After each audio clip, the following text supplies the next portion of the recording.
Бүгін оқиdigan yeni bir kitabımız İyiq bilan Tulki. Бүгін 2020 yılı 4 ayının 14-i.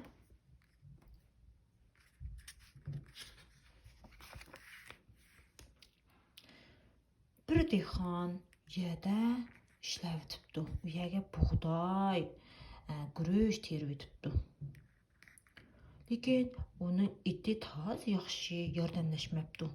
Shuning bilan dehqon itiga bak achchiq gap ketibdi-da. "Hey ot, yana gapimni anglamasang, seni iyiq berib o'taman jimi?" deb otga po'po sopdi. Otni qo'rqitibdi, Shuning bilan ot moqo debdi. Lekin bu gapni iyiqinglab toz qo'shib ketdi. Ha. Endi mening yeydigan isil nimetim tayyor bo'ldi-da. Endi tozi bir yeb oldigan bo'ldim otni deb qo'saqlarni silab qo'shib ketibdi. Shuning bilan dehqonning oldiga kelibdi. "Hey, sen abiya deganingdek otni mening qizoliqimga tayyor qil. Men otni yeyman." debdi. Shuning bilan dehqon bo'lsa nihoyat umidlangan holda, "U ot mening faqatla bir tal itimdi. U bo'lmasa men bug'doy teriyolmayman. Bug'doy teriyolmasam uyda 2 bolam bor, ular och qoladi" debdi. Lekin iyiq bek rahimsiz, bek askiga, "Yo'q, mening korim yo'q u sening bolalaring bilan. Men otni yeyman, o'zimning qo'shiq to'yg'izman, o'zimning qo'shiq to'ysla bo'ldi" debdi. Shundan dehqon undoq desam korim yo'q debdi, bundoq desam unamabdi. Ilojsiz dehqon pulda emsa ati kelgin debdi. "Ati men otni tayyor qilib qo'yay" debdi. Lekin ko'ngli bahirim bo'pti, ham beshi g'am chiqdi. "Opla, o'zim tergan bolaga nega boray davoga? Nimishqa munda degan bo'g'iydim deb ichida o'ylab ketib olsa oldiga. "Hey dehqon, nim bo'lding sana? Nim bo'ldi? Nimanda beshing tushib ketdi?" deb bir tulki paydo bo'pti. Dehqon ahvolni uning aytgandikin tulki debdi-da. Ha, bo'ldi, sen u ishlarni ansirma. Men sana hal qilib beray. U iyiqni men o'zim obdan baplab qo'yman. Lekin sen buningga nim bersan debdi. Asli bu tulkim bir ochko'z tulkan. U debdi, "Unda bo'lsa seninki barliq beqiyotgan to'qinlaringni menga bersan" debdi. Dehqon buni iloj qilolmabdi. O'ylabdi-da, bolalarim och qolmasa to'qinimni keyin beqo'laman. Unda bo'lsa bo'pti. Unda bo'lsa eng boshda itimni qutuldiray debdi-da. Bu tulkiga ma'qul debdi. Bu tulki bir yilni o'ylabdi-da, dehqonning qulog'iga barliq qilgan ishlarini deb beribdi. Atsi vaqt ushapti. Iyiq bo'lsa qo'saqlarni och qo'yib, toza zo'r ishtaha bilan ot yeydigan bo'lib, dehqonning uyining yoniga kelibdi. U shunda kelib turishig'la dehqonni ko'ribdi. Lekin shu jarayonda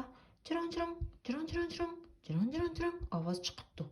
U ovoz dal qalin o'rmonlikning ichidan chiqayotgandek. Iyiq bolni ko'rgan olomon, "Voy, nima ovoz u? Nima ovoz? Dehqon, bu nima ovoz?" deb yugib ketibdi. Dehqon bo'lsa dal tulkiga yetib qo'ygandek, "Shahzodalar iyiq o'g'layotdi, iyiq" deb iyiqni qo'rqitibdi. Iyiq bo'lsa, "Rostmi?" deb aloqchaloq bo'lib ketibdi-da. "Hargiz men demajmi, bu yerda iyiq yo'q degan" debdi. Shuning bilan tulki bo'lsa, hali qalin o'rmonlikdan ko'rinmay turib, ovozni ching chiqarib, "Hey dehqon, oldingdagi qora nima u? Iyiqmi nima?" debdi. Shahzodaning ovozi qirvilib. Shuning bilan dehqon debdi-da, "Hey, bu yer iyiq yo'q. Bu degan daraxtning ko'tiki" deb vaqirabdi. Shuning bilan tulki debdi-da, "Hey, qanday ahmoq dehqon bu? Ko'tak degan sen bilan tang turamdi. Unda olsa bir tep baqa" debdi. Shuning bilan dehqon bo'lsa iyiqni bir tepdikan yerga po'kkida tushibdi. Шуның белән көдеңме? Бу көтәк дидем го, көтәк. Мана йыкылды депти. Иек булса, түлке булса, көтәкме? Унда булса, көтәкләрне немишка чанаңга басмай яды турды? Деп сорапты. Дихан болса, мана, чанамға бесіп атымен ғо, ішенген, бұл иық әмәс, депті. Шының білән иықны таза бағлапты да, чанысқа бесіпті. Шының білән иық депті да, о көтекләні ұндап бүтін бесіп асаң, қандам от қылалайсен? Қанда әхмақ дихан мо бұл? Орас көтек әмәс, иық мы я, депті кен. Шыңлан дихан, yo'q, u degan көтәк dedim ғой, qara mana, deb tulkiga ko'z tushish uchun kallasini palto bilan bir chepibdiki, shunlan iyiq o'libdi. Dixanning iti qutulibdi. Lekin bu chog'da tulki yugurib kelib, endi iyiqni joylab berdim. Endi menga to'qlarni qachon bersan? debdi. Bu chog'da Dixanmi nihoyat aqlli bo'pti.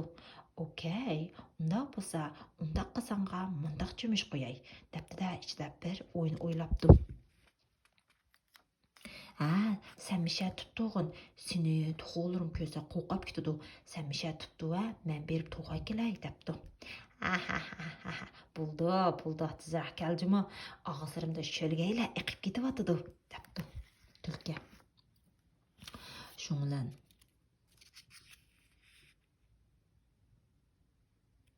Şunun bilan yo'g'on bir tog'ani ko'tarib kelibdi. Birdan tekin Dixon debdi-da, asrab o'lmadigan holda. Tulki, qara, mo'sh to'g'larimni akeldim. Lekin bu to'g'larni bu tog'adan chiqarsam qochib ketadi. Sen kirib, tog'larning ichidan to'g'larni birdan yeyolmal, yevag'in debdi. Şunun bilan bu och qo'saq, och qolgan, och ko'z tulki şunun bilan tog'aning ichiga qurtuqda kirib ketib qopti. Şunun bilan fursatni g'animat ko'rgan Dixon tog'aning og'zini mekkan bo'g'ibdi-da, tulkini opirib suvga tashlab o'tibdi. Şunun bilan bu Dixonning to'g'risimi, etimi qutulib qopti. Şunun bilan tugabdi.